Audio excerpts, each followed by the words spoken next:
انبیاء کرام کا مصیبتوں پر صبر۔ اگر وقت ہوا تو انشاءاللہ شکر پر بھی بات ہوگی۔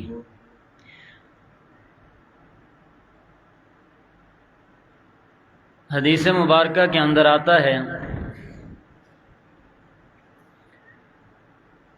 کہ اللہ رب العزت جس شخص کو پسند فرمائیں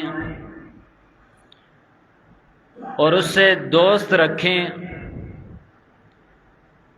تو اللہ رب العزت اس شخص کی طرف آزمائشوں کو، بلاؤں کو اس قدر تیزی کے ساتھ بھیجتے ہیں کہ جس طرح پانی نشیبی زمین کی طرف بہہ کر جاتا ہے۔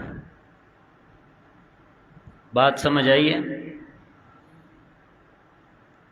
حدیث مبارکہ کے اندر آتا ہے کہ اللہ رب العزت جس شخص کو دوست رکھیں، جس کو پسند فرمائیں، اس کی طرف بلائیں، مصیبتیں، آزمائشیں اس قدر تیزی کے ساتھ بھیجتے ہیں جس طرح نشیبی زمین میں پانی جا رہا ہوتا ہے۔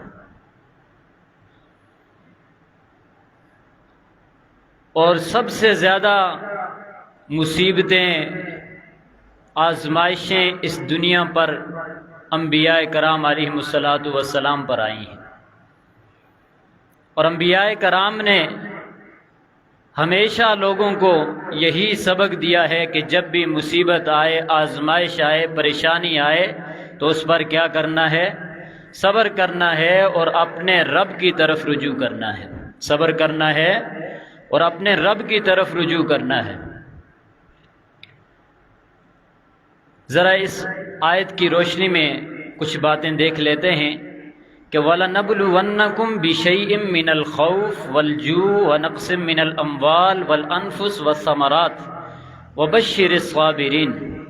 اللہ رب العزت فرماتے ہیں کہ ہم لوگوں کو اپنا خوف دے کر بھی آزماتے ہیں، والجوع بھوک پیاس دے کر بھی آزماتے ہیں، وَنَقْصٍ مِّنَ الْأَمْوَالِ وَالْأَنفُسِ مال کی کمی کے ذریعے بھی آزماتے ہیں اور جانیں لے کر بھی آزماتے ہیں، والثمرات کھیتی باڑی لے کر بھی آزماتے ہیں، وبشر الصابرین۔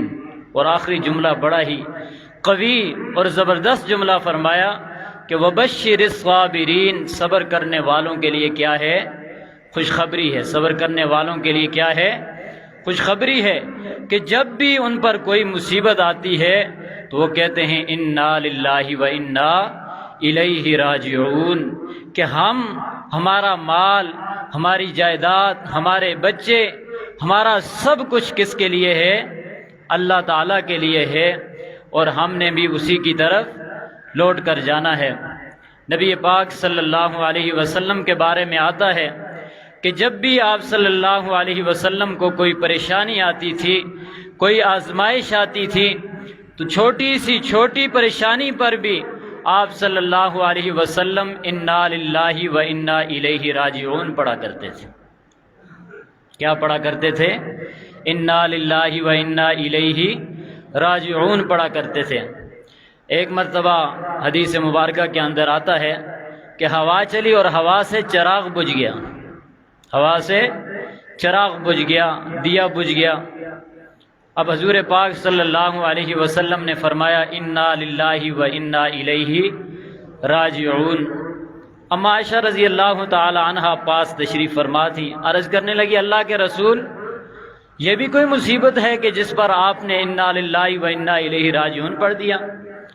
تو آپ صلی اللہ علیہ وسلم نے ارشاد فرمایا کہ عائشہ، وہ چھوٹی سی چھوٹی مصیبت جس پر دل پریشان ہو جائے اس پر انا للہ و انا الیہ راجعون پڑھ لیا کرو، اللہ مصیبت کو دور فرما دیتے۔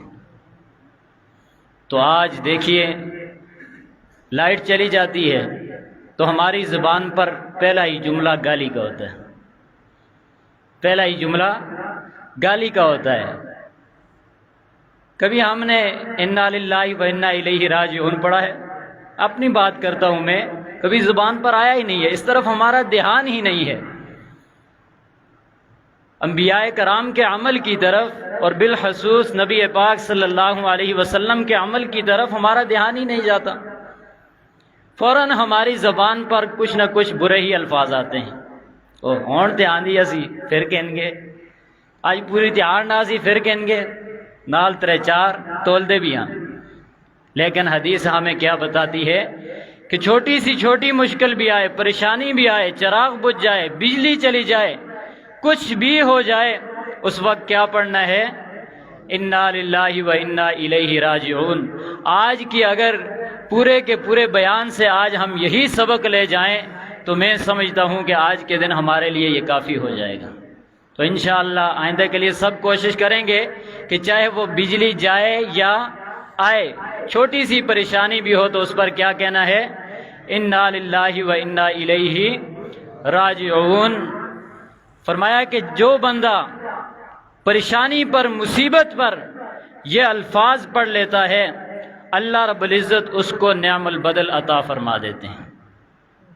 اللہ تعالیٰ اس کو اس نقصان کا نعم البدل عطا فرما دیتے ہیں۔ ہو سکتا ہے آپ انا للہ و انا الیہ راجعون پڑھیں، اللہ رب العزت ادھر واپڈا والوں کے دل میں ڈال لے کہ ریاڑ کی بجلی نہیں بند کرنی ہے، فوراً ٹک کریں اور آپ کی بجلی آ جائے۔ ہو سکتا ہے، اللہ کے ہاں کیا مشکل ہے، ہو سکتا ہے۔ انا للہ و انا الیہ راجعون پڑھیں، اللہ نعم البدل عطا فرمائیں گے۔ اگر بجلی نہ آئی تو کوئی اور انتظام فرما دیں گے، لالٹین کا انتظام ہو جائے گا، بیٹری کا ہو جائے گا، اللہ رب العزت کسی اور چیز کا انتظام فرما دیں گے۔ فرمایا کہ دنیا میں اس مشکل پر، اس مصیبت پر، اس نقصان پر اللہ رب العزت نعم البدل عطا فرمائیں گے، اور آخرت کے اندر تو ان کے لیے وبشر الصابرین، صبر کرنے والوں کے لیے خوشخبری ہے ہی ہے، اجر و ثواب ہے ہی ہے۔ تو اب آتے ہیں اس بات کی طرف کہ انبیاء کرام نے لوگوں کو اپنی زندگیوں سے صبر کرنے کا کیسا طریقہ اور کیسا سلیقہ سکھایا ہے۔ حضرت آدم علیہ السلام جنت کے اندر ٹھہرے ہیں، نعمتیں ہیں، طرح طرح کے پھل ہیں، طرح طرح کی چیزیں ہیں، بیوی پاس ہے، کوئی پریشانی نہیں ہے، مشکل نہیں ہے۔ اللہ رب العزت کا حکم آیا، جنت سے نکال دیے گئے، کئی سالوں تک بیوی علادہ ہے، حضرت آدم علیہ السلام علادہ ہیں، لیکن کبھی زبان پر شکوہ نہیں آیا ہے، کبھی زبان پر شکوہ نہیں آیا ہے۔ سارے کے ساری جتنے بھی سال علادگی میں گزرے ہیں، صبر پر گزرے ہیں۔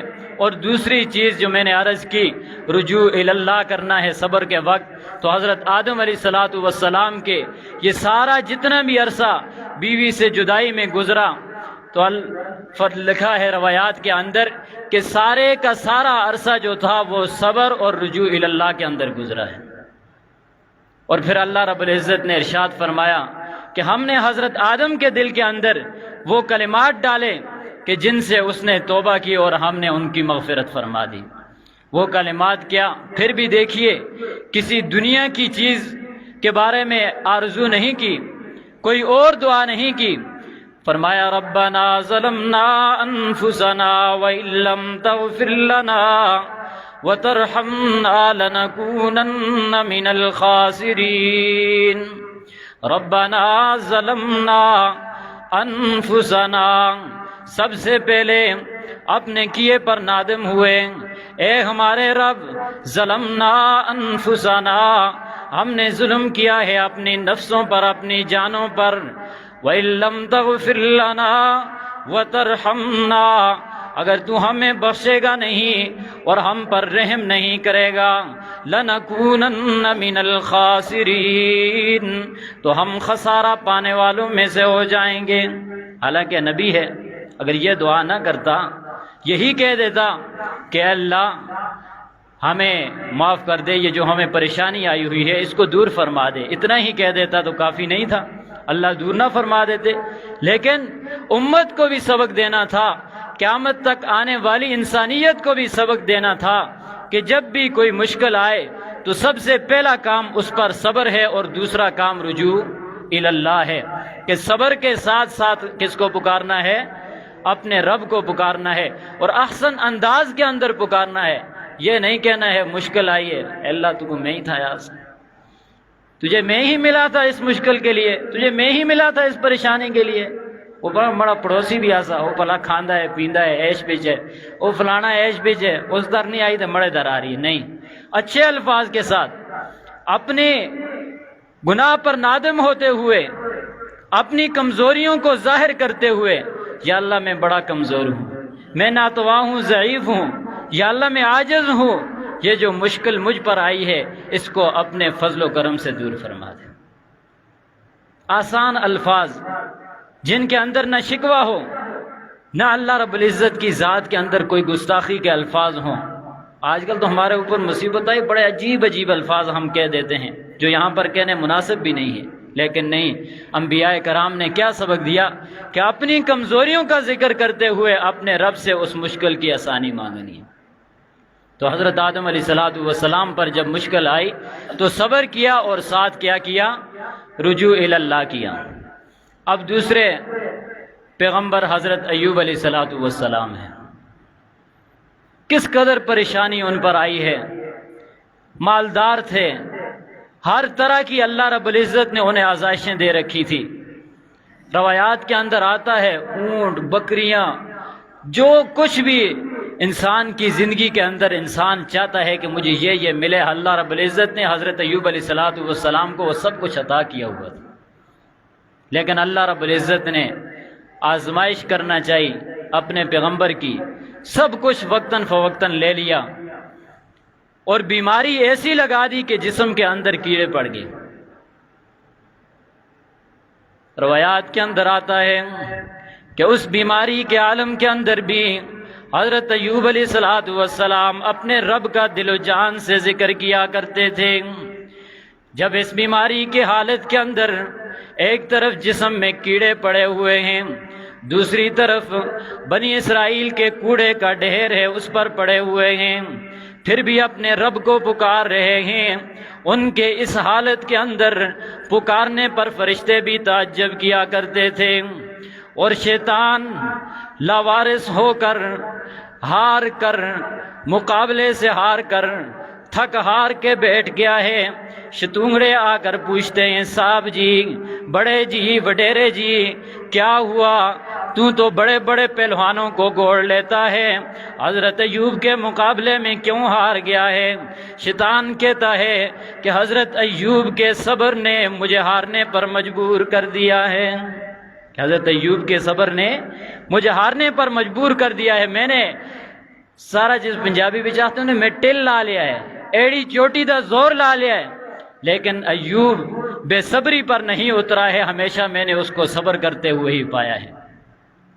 اور قرآن کہتا ہے جب حضرت ایوب علیہ السلام کی بیماری بڑھ گئی، امام رازی رحمت اللہ علیہ لکھتے ہیں کہ 18 برس تک حضرت ایوب علیہ السلام بیمار رہے، لیکن ایک دن بھی بے صبری کے الفاظ ان کی زبان پر جاری نہیں ہوئے۔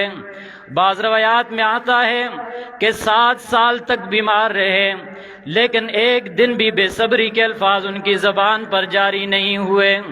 لیکن روایات کے اندر آتا ہے کہ ایک دن کچھ لوگ ان کی خبر گیری کے لیے آئے، لیکن جسم سے بدبو آ رہی تھی کہ قریب نہیں آ سکے، تو انہوں نے کہا کہ ضرور ایوب نے اپنے رب کی کسی حد کو کراس کیا ہے کہ جس کی وجہ سے حضرت ایوب علیہ السلام اس مشکل کے اندر مبتلا ہو گئے ہیں۔ حضرت ایوب علیہ السلام نے جب ان کے یہ الفاظ سنے تو اپنے رب کی طرف متوجہ ہوئے، فرمانے لگے، اللہ میری اس بات کی آپ ہی تصدیق کیجئے کہ جب میں تونگری کی حالت کے اندر تھا سب کچھ میرے پاس موجود تھا، کبھی میں نے کسی غریب سے پہلے اپنے منہ میں لقمہ نہیں ڈالا ہے جب تک میرا پڑوسی کھانا نہ کھا لیتا تھا۔ آسمان سے اس بات کی تصدیق ہوئی کہ ایوب ایسا ہی کیا کرتا تھا۔ پھر اپنے رب کی طرف متوجہ ہوئے کہ اللہ جب مجھے تو نے مال و دولت دے رکھا تھا تو اس وقت میرے پاس 2 جوڑے نہیں ہوا کرتے تھے، اپنے پاس میں اس وقت تک نیا جوڑا نہیں سلایا کرتا تھا جب تک کسی نادار کو کپڑا نہ پہنا لوں۔ اس بات کی بھی آسمان سے تصدیق ہوئی۔ پھر حضرت ایوب علیہ الصلوۃ والسلام نے اپنے رب کو پکارا، وَأَيُّوبَ إِذْ نَادَىٰ رَبَّهُ أَنِّي مَسَّنِيَ الضُّرُّ وَأَنتَ أَرْحَمُ الرَّاحِمِينَ، کہ اللہ ایوب اذ نادى ربہ انی مسنی الضر، مجھے تو اس بیماری نے چھو لیا ہے، وانت ارحم الراحمین، تو ہی رحم کرنے والا ہے۔ اور روایات کے اندر آتا ہے کہ یہ آخری حد پر جا کر حضرت ایوب علیہ الصلوۃ والسلام نے یہ دعا کی تھی۔ اس سے پہلے جب بیوی یہ عرض کرتی تھی کہ اللہ کے نبی ہیں، آپ دعا کریں، آپ کی دعا ضرور قبول ہوگی، لیکن نہیں کی کہ مجھے اس بیماری کے اندر صبر کرنا بڑا پسند ہے۔ لیکن جب لوگوں کے تانے سنے، باتیں سنی، پھر اپنے رب کو پکارا، انی مسنی الضر، میرے مالک میں اس بیماری کے اندر مبتلا ہوں، وانت ارحم الراحمین، تو بڑا رحم کرنے والا ہے، کرم کرنے والا ہے، مجھے اس بیماری سے نجات عطا فرما۔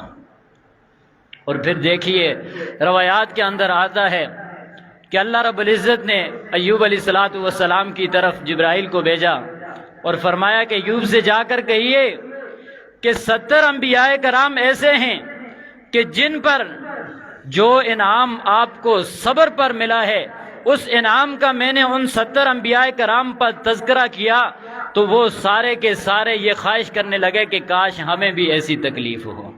تو اللہ نے پھر حضرت ایوب علیہ الصلوۃ والسلام کو کیسے انعام سے نوازا ہے۔ اور جب بیماری ختم ہو گئی، اللہ رب العزت نے مال و دولت دوبارہ عطا کر دیا، تو اس کے بعد پھر عرض کرنے لگے، اے اللہ، اے میرے مالک، یہ سارا کچھ میرے پاس موجود ہے، لیکن جب میں بیمار ہوتا تھا میرے رب تو خود مجھ سے پوچھا کرتا تھا، ایوب سنانا تیرا کیا حال ہے، جو مزہ اس کے اندر تھا اس مال کے اندر نہیں ہے۔ لیکن بات کرنے کا مقصد یہ ہے کہ دیکھیے حضرت ایوب علیہ الصلوۃ والسلام، چاہے وہ 7 سال کی بیماری ہے، چاہے وہ 18 برس کی بیماری ہے، لیکن اتنی سخت بیماری ہے، لیکن اس سخت بیماری کے اندر بھی کبھی زبان پر شکوہ نہیں آیا، بلکہ ان کے ذکر سے اور اللہ کی یاد سے تعجب کیا کرتے تھے کون؟ فرشتے، اور شیطان بھی ان کے صبر سے ہار کر جا کے الگ بیٹھ چکا تھا۔ تو حضرت ایوب علیہ الصلوۃ والسلام نے بھی قیامت تک آنے والے انسانوں کو یہی سبق دیا ہے کہ جب بھی کوئی مشکل آئے، پریشانی آئے، مصیبت آئے، تو اس وقت ایک تو صبر کرنا ہے اور دوسرا اپنے رب کو پکارنا ہے۔ دوسرا کس کو پکارنا ہے؟ اپنے رب کو پکارنا ہے۔ اور آتے ہیں تیسرے نبی کی طرف، حضرت یونس علیہ الصلوۃ والسلام، جن کا واقعہ تو بڑا لمبا ہے، اختصار کے ساتھ، کہ قوم کو دین اسلام کی دعوت دی، تبلیغ کی، قوم نہ مانی، اب غصے کے اندر آگے ایک دن قوم سے کہا کہ 3 دن کے اندر اندر تم پر اللہ کا عذاب نازل ہوگا، 3 دن کے اندر اندر تم پر اللہ کا عذاب نازل ہوگا، اور نکل پڑے قوم سے۔ تو پہلی قوم ہے، یاد رکھیے یہ پہلی قوم ہے جس پر آیا ہوا عذاب اللہ رب العزت نے ٹال دیا تھا۔ قوم نے جب دیکھا کہ نبی بد دعا کر کے چلا گیا ہے، اور قوم یہ جانتی تھی کہ نبی کی بد دعا کبھی خالی واپس نہیں آتی ہے، عذاب ضرور آئے گا۔ ایک میدان کے اندر جمع ہو گئے، بچے دودھ پیتے، ماؤں سے علیحدہ کر دیے، جانور بھی اکٹھے کر لیے، خود بھی اکٹھے ہو گئے، توبہ طائب ہوئے، بت توڑ ڈالے، ساری جتنی غیر اللہ کی عبادت کرتے تھے ساری چیزوں کو نیست و نابود کر دیا، اور حضرت یونس علیہ الصلوۃ والسلام کی تلاش کے اندر لگ گئے کہ کہیں ہیں تو بلا کر لاؤ، ہم ان کے دین کو قبول کرتے ہیں، ہم ایک اللہ پر ایمان لاتے ہیں۔ تو روایات کے اندر آتا ہے ان کی اس فکر کی وجہ سے اللہ رب العزت نے آیا ہوا عذاب ان سے ٹال دیا۔ ادھر حضرت یونس علیہ الصلوۃ والسلام ایک کشتی پر سوار ہوتے ہیں، جس کشتی میں طوفان کی کیفیت آ جاتی ہے، اختصار کرتا ہوں، کوڑا ڈالا جاتا ہے، کوڑا ڈالنے پر بار بار حضرت یونس علیہ الصلوۃ والسلام کا نام نکلتا ہے، خود ہی دریا کے اندر کود پڑتے ہیں۔ اللہ رب العزت ایک مچھلی کو حکم دیتے ہیں کہ میرے پیغمبر کو اپنے پیٹ میں لے لے، لیکن اس کا ایک بال بھی بینگا کرنے کی تجھے اجازت نہیں ہے۔ کیوں؟ کہ نبی پر آزمائش ہو رہی ہے۔ کیا ہو رہی ہے؟ آزمائش ہو رہی ہے۔ قرآن کہتا ہے فرمایا وَظَنُّونِي إِذْ ذَهَبَ مُغَاضِبًا فَظَنَّ أَن لَّن نَّقْدِرَ عَلَيْهِ فَنَادَىٰ فِي الظُّلُمَاتِ۔ قرآن کہتا ہے دیکھو مچھلی والے پیغمبر کو کہ جب غصے ہو کر اپنی قوم کو چھوڑ کر چلا گیا، فنادیٰ فی الظلمات، رات کی تاریکی کا اندھیرا، مچھلی کے پیٹ کا اندھیرا اور دریاؤں کی تہ کے اندھیرے سے اس اللہ کے نبی نے پکارا، کیا پکارا؟ اللہ الہ الا انت سبحانک انی کنت من الظالمین۔ اللہ الہ، نہیں ہے کوئی معبود میرے اللہ تیرے سوا، انی کنت من الظالمین، ہم تو نا انصافی کرنے والوں میں سے ہیں۔ جب اللہ کا پیغمبر مصیبت آنے پر اپنے رب کو پکارتا ہے اور اپنی کمیوں کو ظاہر کرتا ہے، حالانکہ پیغمبر معصوم ہوتا ہے، پیغمبر سے کوئی کمی نہیں ہوتی ہے، لیکن پھر بھی اللہ کے سامنے عاجزی کی درخواست ہے، اللہ الہ الا انت سبحانک انی کنت من الظالمین۔ جب یہ پکار مچھلی کے پیٹ سے ہوتی ہوئی، دریا کی تہوں سے نکلتی ہوئی، رات کی تاریکیوں میں آسمان پر جاتی ہے، یہ الفاظ عرش کے ارد گرد گھومنا شروع ہو جاتے ہیں۔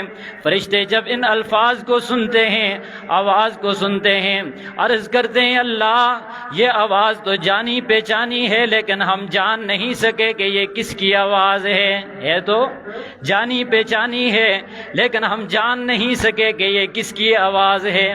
بسا اوقات ایسا ہوتا ہے نا، آواز جانی پہچانی کدی سنی تے ہے لیکن ہن یاد نہیں کہ یہ عابد باجی ہے یا داؤد باجی ہے، نہیں پتہ چلتا۔ فرمایا فرشتوں نے اے اللہ یہ آواز تو جانی پہچانی ہے، پہلے سنی ہے، لیکن اب جان نہیں پا رہے کہ یہ کس کی آواز ہے۔ اللہ فرماتے ہیں یہ میرے بندے اور پیغمبر حضرت یونس علیہ السلام کی آواز ہے۔ فرشتے عرض کرنے لگے اللہ یہ وہی یونس ہے کہ جس کی دعائیں ہمارے پاس سے گزر کے جایا کرتی تھی اور تو نے قبولیت نصیب فرما دیا کرتا تھا، یہ وہی یونس ہے کہ جس کے اعمال ہمارے پاس سے گزر کر تیری بارگاہ میں جایا کرتے تھے اور تو ان کو شرف قبولیت سے نوازا کرتا تھا۔ اے اللہ آج ہم بھی سفارش کرتے ہیں کہ اس نبی کے ان الفاظ کو بھی سن لیجئے، قبول کر لیجئے اور نبی سے اس مصیبت کو دور کر دیجئے۔ اللہ فرماتے ہیں فرشتوں تم گواہ بن جاؤ، فاستجبنا له ونجیناہ من الغم وکذالک ننجی المؤمنین۔ تم گواہ رہو، فاستجبنا له، حضرت یونس کے اس دریا کی تہ سے، اس مچھلی کے پیٹ سے، اس رات کی تاریکی میں نکلے ہوئے الفاظ کو میں نے قبول کر دیا اور اس کو مصیبت سے چھٹکارا دے دیا۔ مچھلی نے حضرت یونس علیہ السلام کو رات کی تاریکی کے اندر دریا کے کنارے پر لا کے اگل دیا اور پھر حضرت یونس علیہ السلام دوبارہ اپنی قوم میں چلے گئے۔ تو پتہ چلا کہ حضرت یونس علیہ السلام نے بھی مصیبت کے اندر صبر کیا ہے اور کس کو پکارا ہے؟ اللہ کو پکارا ہے۔ کس کی طرف رجوع کیا ہے؟ اللہ کی طرف رجوع کیا ہے۔ اور پھر آئیے حضرت یوسف علیہ السلام کی طرف کہ حضرت یوسف علیہ السلام پر کس قدر مصیبت آئی ہے، جہل میں چلے گئے لیکن درخواست نہیں لکھی کس کی طرف؟ امیر مصر کی طرف، مصر کے شاہ کی طرف کہ مجھے یہاں سے نکال دیجئے، نہیں، وہاں پر پہنچے ہیں پھر بھی کس کو یاد کیا ہے؟ اللہ کو۔ کس کو یاد کیا ہے؟ اللہ کو۔ بڑا لمبا واقعہ، اگر واقعہ لے کر بیٹھوں تو شاید آدھا گھنٹہ اور لگ جائے، لیکن صرف مثال سے بات سمجھاتا ہوں کہ جو دو وہاں پر قیدی تھے انہوں نے اپنے خواب بیان کیے، تو خواب کی تعویل بتانے سے پہلے حضرت یوسف علیہ السلام نے ان کو کس کی طرف بلایا تھا؟ اللہ کی طرف۔ کس کی طرف؟ بڑے افسوس کی بات ہے، منہ بند کر کے بیٹھے ہو، جو ذات ہمیں دن رات کھلا رہی ہے، ڈھیروں آزائشیں ہمیں دے رہی ہے، ڈھیروں نعمتوں سے نوازا ہے۔ وہ کسی شاعر نے کہا ہے نا کہ اگر تجھے فرصت ملے اپنے رب کی نعمتوں کو دیکھنا ہو تو ذرا سورہ رحمان کبھی فرصت کے لمحات میں پڑھا کر، سورہ رحمان کبھی فرصت کے لمحات میں پڑھا کر۔ جب سورہ رحمان پڑھے گا تو تیری زبان خود ہی کھلے گی، اللہ کا نام لینے پہ مجبور کرے گی تجھے۔ تو کس کا نام لیا یوسف علیہ السلام نے؟ اللہ کا۔ کس کا نام لیا؟ اللہ کا۔ ان سے کہا لا تعبدوا الا اللہ، اللہ کے علاوہ کسی کی عبادت نہ کرو۔ مصیبت کا عالم ہے، مشکل کا عالم ہے، جہل کی سلاخوں کے پیچھے ہے، لیکن حضرت یوسف علیہ السلام پھر بھی کس کی یاد میں ہے؟ اللہ کی یاد میں ہے۔ پھر اللہ رب العزت کی طرف رجوع کیا تو اللہ رب العزت نے اسباب ایسے مہیا کیے کہ حضرت یوسف علیہ السلام باعزت بری ہو گئے، اور قرآن کہتا ہے کہ ہم نے ایسا ان کو ٹھکانہ دنیا پر بھی عطا کیا اور آخرت کے اندر بھی عطا کریں گے۔ تو وہ ٹھکانہ کیا تھا کہ پھر عزیز مصر کی سیٹ پر بادشاہ مصر بنے۔ تو اللہ رب العزت جب صبر کرو گے، صبر کے بعد اللہ رب العزت انعامات سے بھی نوازے گا، اور صبر کے اندر یہ ضروری ہے کہ ایک طرف صبر ہو اور دوسری طرف رجوع الی اللہ ہو۔ کس کی یاد ہو؟ اللہ کی یاد ہو، اللہ کی طرف ہو۔ اور پھر آئیے آقا نامدار صلی اللہ علیہ وسلم، احمد مجتبیٰ، ساقی کوثر، شافی میشر صلی اللہ علیہ وسلم کہ طائف کا میدان ہے، پتھروں کی برسات ہے، پتھر برسائے جا رہے ہیں، لیکن کس کو پکارا جا رہا ہے؟ اللہ کو۔ کس کو پکارا جا رہا ہے؟ اللہ کو پکارا جا رہا ہے۔ اللہ کے نبی صلی اللہ علیہ وسلم طائف کے بازار کے اندر ہیں، پتھروں کی بارش ہو رہی ہے، پتھر برسائے جا رہے ہیں، پاؤں لہو لہان ہو چکے ہیں، جوتے خون سے بھر چکے ہیں۔ جبرائیل آتے ہیں، فرشتوں کی جماعت لے کر آتے ہیں، عرض کرتے ہیں اللہ کے رسول پہاڑوں والا فرشتہ بھی میرے ساتھ ہے، ہواؤں کی ذمہ داری جس کے پاس ہے وہ فرشتہ بھی میرے ساتھ ہے، پانی کی ذمہ داری جس کے پاس ہے وہ فرشتہ بھی میرے ساتھ ہے، آپ حکم کیجئے کہ ان طائف کے پہاڑوں کو ملا دیں کہ یہ سارے تباہ و برباد ہو جائیں، ہوا ایسی چلا دیں کہ یہ سارے تباہ و برباد ہو جائے، پانی کا عذاب لے آئیں کہ یہ سارے تباہ و برباد ہو جائے۔ اللہ کا نبی اس مصیبت کے عالم کے اندر صبر کرتے ہوئے کس کو پکارتا ہے؟ اللہ کو پکارتا ہے، اور قوم کے لیے دعا کیا کر رہا ہے؟ اللہم اہدی قومی فإنہم لا یعلمون۔ اے اللہ اس قوم کو ہدایت عطا فرما، یہ جانتے نہیں ہیں۔ پھر بدر کے میدان میں آئیے، سخت مصیبت کا عالم ہے، ایک طرف 313 ہیں اور دوسری طرف 1000 کا لشکر ہے، ادھر ساز و سامان بھی نہیں ہے، 2 گھوڑے ہیں، 8 تلواریں ہیں، 6 زرے ہیں، ادھر پورا لشکر ساز و سامان سے لبریز ہے، ساری چیزیں موجود ہیں، لیکن صبر بھی کر رہا ہے، اور رات کی تنہائی کے اندر کس کو پکار رہا ہے؟ اللہ کو پکار رہا ہے۔ ادھر احد کے میدان میں آ جائیے، دندان مبارک شہید ہو چکے ہیں، سر زخمی ہو چکا ہے، اس مقام پر بھی اللہ کے نبی صبر کو نہیں چھوڑتے، صبر کرتے ہوئے جواب دیتے ہیں اے میرے صحابہ، ان کے لیے میں کیوں بد دعا کروں، یہ میرے اپنے ہی تو ہیں نا۔ اللہم اہدی قومی فإنہم لا یعلمون۔ اے اللہ یہ میری قوم ہے، سمجھ نہیں رکھتی ہے، میں پھر بھی ان کی ہدایت کی دعا کرتا ہوں۔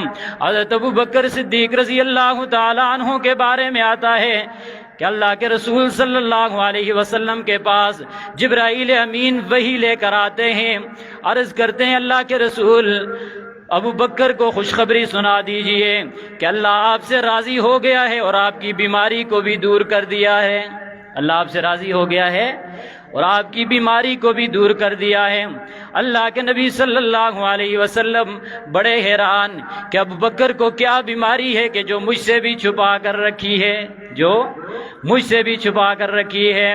اللہ کے نبی صلی اللہ علیہ وسلم نے ابو بکر رضی اللہ تعالیٰ عنہ کو فرمایا ابو بکر تیرے لیے سلام آیا ہے اور بیماری سے نجات کی خوشخبری آئی ہے، ذرا مجھے بتا تو صحیح نا کہ ایسی کون سی بیماری ہے جو تو نے مجھ سے بھی چھپا کر رکھی ہے۔ حضرت ابو بکر جواب دیتے ہیں اللہ کے رسول 7 سال سے دانت میں درد ہے، 7 سال سے دانت میں درد ہے، آج اللہ نے مجھے شفا عطا فرما دی ہے۔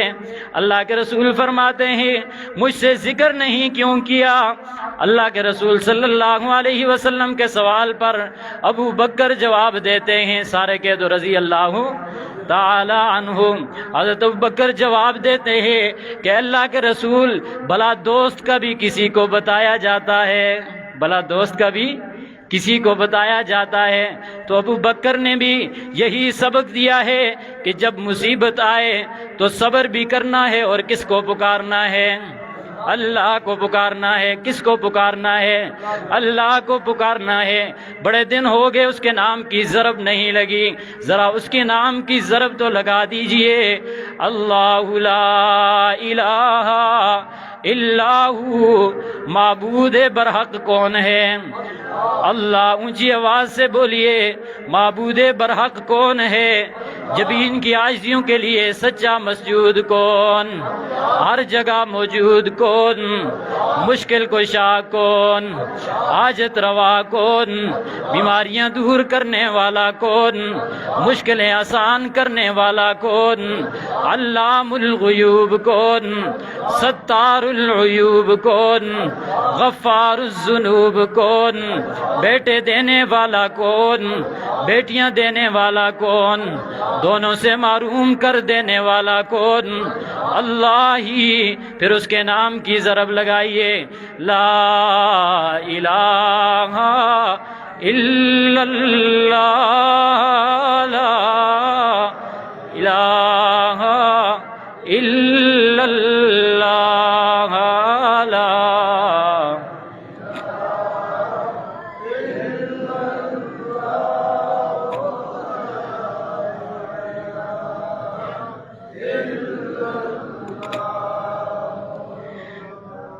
خدا موجود گلشن میں، خدائی ہے ویرانوں میں۔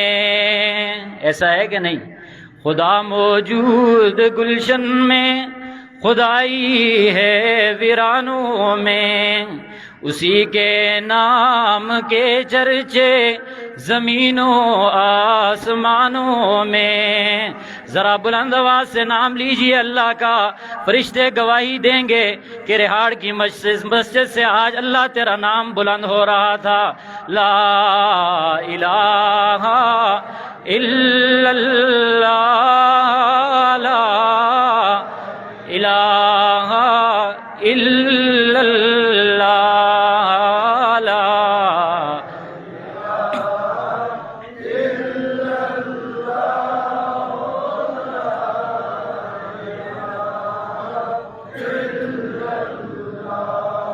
یہ کلمہ فصل گل و لالا کا نہیں پابند،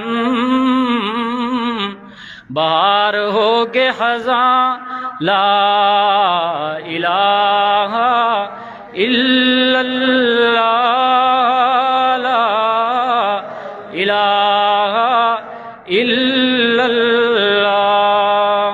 اللہ تعالیٰ جو کہا گیا سنا گیا عمل کرنے کی توفیق عطا فرمائے۔